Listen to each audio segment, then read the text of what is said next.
Welcome back, Nerd Takes. I'm Justin. I'm John. I'm Andrew. Me and some Lamberts are here to taste the ECBP. This is the 524. So this was released in May of this year, the second batch of the year. We've talked about ECBPs before, so I don't really have to go into it. We don't have to go through the naming convention at all. Yeah. The distillery is Heaven Hill, and this particular bottle is aged 11 years and 2 months, which they just started recently adding like these long age or these age statements on. Oh, just the age. I think it was last year they started adding them. Yeah. I think so. It has a mash bill of 78% corn, 12% malted barley, and 10% rye, and the proof is pretty high, 130.6. So we're going to see if it drinks and tastes like that. The MSRP is $75 on this, so if you can get it for around there, you're honestly pretty lucky. Good shape. Yeah. We just actually got one for about $75. Yeah. That's right. I did. That's why I got that one. Yeah. One quick note as far as like the tasting notes that we're going to share. So they're going to tell us what you got, or tell you guys what they think it smells like, tastes like, finish. But Heaven Hill is actually not released like what their notes are. So this is actually going to come from some third party reviews. Okay. Yeah. So that's just how Heaven Hill, that's how they roll. Sometimes you have to do that. Yeah. The color is deep amber. I was just going to say. Let's talk nose. Not so what are we getting right off the bat? So I got some sweetness right off the bat. Yeah. Like definitely the traditional sweetness. Pick your caramel. Yeah, probably caramel, vanilla, whatever. But then you go back in, there's a little bit of heat. When you go back in, not so much that it stings the nostrils, but definitely a little bit of heat.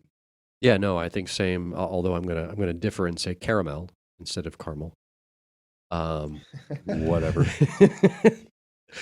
But listen. I full disclosure, I've had this before. I have it on my shelf at home. I quite like this bourbon, so I'm gonna probably hang back on the review. But it's a good one. No. Yeah. Okay. Bring it. All right. We Fair can enough. still talk about the notes. So like Yeah, on the we still nose. talk about the notes. Yeah. So you guys are getting like some sweetness stuff. So here's what they say. It's a little hot. I mean, you definitely smell the alcohol. Mhm. It's definitely Well, it's 130 proof. It's honestly, It's I'd be high- shocked if you can have a 130 proof Yeah. bourbon that does not smell like alcohol. yeah. It's high proof. You can tell. But it's not like John said. It doesn't burn you. Nope. So again, this is from a third party review site. A couple different ones I kind of combined, but vanilla caramel, cinnamon cherry, chocolate and oak. Okay. Cinnamon, the spice. Yep. Yeah. I can get that. Yep. Right. Oak is kind of, So what do we think about mouth or palate? So I don't get a lot of the sweetness on the palate itself. No. I don't really get. I mean, you get some of the oak and some of the barrel char, but there's not a lot of sweetness there, which is odd. Yeah. For how relatively sweet the note is, or I'm sorry, the nose is. I totally agree. I'm not getting a lot of No, sweetness. it's not super sweet. But it's not hot and spicy to where it's like unbearable. It is just like a blanket of warmth. Right. All the way throughout. And there's a few flavor notes in there I don't want to share yet, but I mean, you get some of the a general one would be baking spices because you get some of the spice. I don't know if it could be the cinnamon, could be something else that comes out, but like you definitely get some of that. Maybe some pepper, just because it does have some heat to it and a little bit of bite. Yeah, that's what I got. Yeah, no, I think for sure the pepper, cinnamon, and again, it's not. It's hot, so you get spicy flavor notes, right? Mm-hmm. Rye is going to give you things like pepper. It's going to give you spicy cinnamon, whatever that looks like, whatever that tastes like to you. But also sort of the baking spices, whether that's allspice or nutmeg or whatever that kind of tastes like. I'm gonna sort of default to things like stone fruit because I think you do get some cherry in there. Leather. Also, Leather. You're welcome. But yeah, no, I really like this, and I it can lasts, see it why you lasts like this forever. Because you're starting to turn into a rye guy. I like so rye. I can totally see why No, you would like there's this. definitely some rye Yeah. sort of undertones. What was the mash bill again? 78% corn, 12% malted barley, and 10% rye. There's less Which rye is- than you would expect given kind of the pepper notes. Well, and the corn is where you get a lot of the sweetness on the nose, but Yeah. it's just odd that it doesn't come through on the palate. A little bit of water, I was hoping, I was thinking maybe some sweetness comes out. No. Really? Not at all. Not with some water. Yeah, I mean, I can see how there's not any distinct like flavors as far as like, for me, dried fruit and citrus. I think I'm getting a little bit of sweetness for sure, but like just a tinge of it. Like Mhm. it's like just on the initial palate, and then after that, it just kind of It's more the spices gets straight to spices and that are warmth. coming on Yeah. the palate. Yeah. Yeah. So according to again this third-party website, the mouthfeel or the palate's supposed to be vanilla, caramel, cinnamon, chocolate, nutmeg, oak. And after this is said, I totally agree with it. A hint of mint. And I'm not a mint drinker, but I do feel like there's a mixture of where Oh. that heat turns to like freshness. Yeah. No, I get that. I see that. Okay. And, Yeah. and again, maybe this is psychosomatic where I'm seeing this and be like, of course that's what's happening. Of but course, yeah. but I am feeling like it's a really light, like spearmint type flavor Mhm. to it after the fact. And I'm not a big mint person, especially on the initial, like Yellowstone is like mints, and I'm not a big fan of that. But this is like almost after the fact, like, oh, this is kind of a nice little tinge to it. Yeah. All right, finish. We've already kind of said the way we feel about it, right? Yeah. Long finish.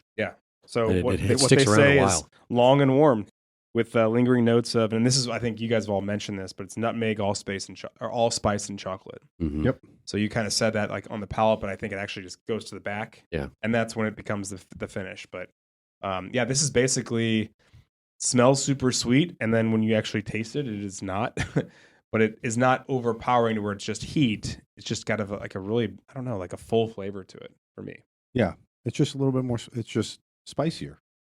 It's spicy, but it's not like straight heat. Right. Right. Just to be, I want to make sure we make that there's distinction. a difference. right? Yeah. No, I'm not saying spice in a bad way. I'm just saying spice as a flavor profile. It's the cinnamon. It's the baking spices. It's the pepper. It's whatever you want to call it. There's spice and then there's heat. There is obviously heat there, but there's definitely flavor to it. It's just not what you expect based on the nose. Totally. Justin, what do you think?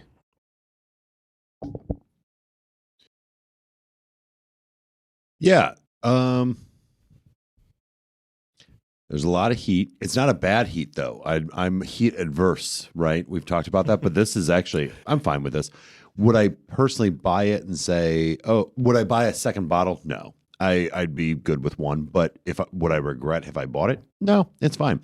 I actually wrote down cherry cordial I got chocolate cherry. Yeah, Sure. exactly. Yeah, Like there I you got go. it like I see a that. cherry. Yeah. But yeah, the chocolate cherry. That's perfect. I couldn't word it. I wrote down cherry cordial, Mhm. but that's what I got. I see that. I mean, that's on the nose. It's also on the mouthfeel. So like that Yeah. totally checks And out. allegedly, there's chocolate on the finish as On the well. finish So too. it's, Yeah. it's all the way Well, through. then there Yep. you go. Yeah. Well, let's give it a rating. Yeah. Andrew, you get to go first. Oh Let's- man, You have to go first. Like I own this. I really like this bottle. I like this expression. So I'm going to give it a Red 5 Luke 9. And some of that's the fact that I like it, and some of that's also value for money. So if you can find this for $75, for sure get it. All right, John. Well, I've got two. So there we go. Well, I've got one, and I've got the other one also. So there you go. And I am going to use the Sweaty Luke. The Sweaty Luke. Sweaty. The 7.5. Again, I generally gravitate to some more of the sweeter stuff, not necessarily a lot of the spice stuff. I can appreciate the spiciness. Not saying it's bad, but and 7.5 is still a pretty good ranking. Everybody knows our affinity for this brand and particularly this expression. So I don't think I've ever met an ECBP that I don't enjoy. It's just varying degrees of, do I really like it or do I just kind of like it? And this one kind of sits there in the middle of like, it's okay. I'd be curious to see this between the A124. I may pick that one more just because that one's just a little bit sweeter, Mm-hmm. but Yeah. both of them are good. Mm-hmm. I think it comes down to like, what are you looking for out of a particular pour? So Yeah. if you're in the mood for something that is just going to be very flavorful and sweet and like really focus on like just more of that brown sugar profile, I think this isn't going to be your jam. But if you want to have something that, I mean, the finish on this is unreal. It's like, still, like it's still going. going. I added water to it and it's still going. Yeah. I know. Yeah. And the legs on it, even with water, are quite remarkable. So it has actually a pretty good mouthfeel. But I do like things that are hot, but also have more depth of flavor to it. And I don't really think I'm getting as much of it as I expected. Now, it's a sliding scale, so I'm not saying it's bad by any stretch of the imagination. I was going to say sweaty Luke too, but I think because as we've been sitting here thinking about it though, and I've been waiting, and I'm still having this fucking incredible finish. Like seriously, like I almost have to go up to an 8. I got to go Stormtrooper Luke. Like it is, as I'm sitting here waiting for 30 to 60 seconds, like it is still just like it's still there. It's It still coming back. lingers. It's It still lingers. there. it's pretty remarkable. It's- Like Even with water, it's still lingering. Yeah. Right. I mean, I don't It's think you pretty get this kind of finish on a $75 bottle of bourbon generally. This is we're No. talking like something that is much older or definitely way more expensive. So because of that, I'm gonna go Stormtrooper Luke. Justin? I'm actually, this is going to sound weird because of how hot it is and whatnot. I'm actually going, do we have a name for 8.5? I don't know what that is. Sweaty. Oh yeah. Oh, no, That's not New- Sweaty. that's New No, Hope one Luke. more New than Hope Sweaty. Luke. That's New New Hope. Hope Luke. New Hope No, Luke. you're right. New Yeah, Hope yeah. I'm going there only because, actually, I was originally kind of jokingly going to go Sweaty. And then I was like, no, it's actually pretty good. No, I took it from you. Yeah, you Sorry. did. Yeah. And then, but no, I'm going to go 8.5 only because you actually convinced me, Justin. It was the finish. Because I've sitting here, I've been working on other stuff, right? Checking your feeds and whatnot. And I'm like, okay, so it's been a minute or so since I've actually had this. And I'm like, I'm really eager for another one, which is funny because it's spicy enough that I don't know that I would actually want to keep sipping it. But now that I've walked away from it for a minute, I want more. So I'm like, oh, this is an 8.5. Like, yeah. The long-term lingering taste is really good. That's well said. And Yeah. I do think it matters like when you're having this. Like this should not be the first pour of the night. At all. No. And this should maybe be more focused towards, frankly, like maybe fall and winter season. Like I hate to not that you can't It definitely, no, yeah. things different times of the year. Yeah, But I think totally get it. It's a long, slow burn that maybe if you are barbecuing, you're outside at a fire pit or whatever the circumstances are. I think that It's cold it's outside. maybe more fitting for that. Whereas if it's St. Louis weather in August, I'm not sure pouring one of these is the best idea. I mean, maybe Yeah. no, I think I this agree. is a I winter. think- I'm sorry. No. Go ahead. I feel this is winter night. Winter night. Actually, I can picture myself like enjoying this sitting in like on your deck at the end of a long evening and just capping off Right. with To me, this. 100%. It's a great nightcap, end of the night, and just let it linger, right? I mean, this is full disclosure. That's what I use this for. there you go. And you can say the great thing about this particular expression is that it does stick around. So you can pour yourself a single and it'll last you a while just because it'll stick with you, and then you take another sip and then it's another 5 minutes before you don't taste anything and try it again. Yeah. Well, I'm not sure I've ever had a bad ECBP. So get this if you can. It's pretty great. Gentlemen, Their takes. producer, thanks so much. Thank you. Bye-bye.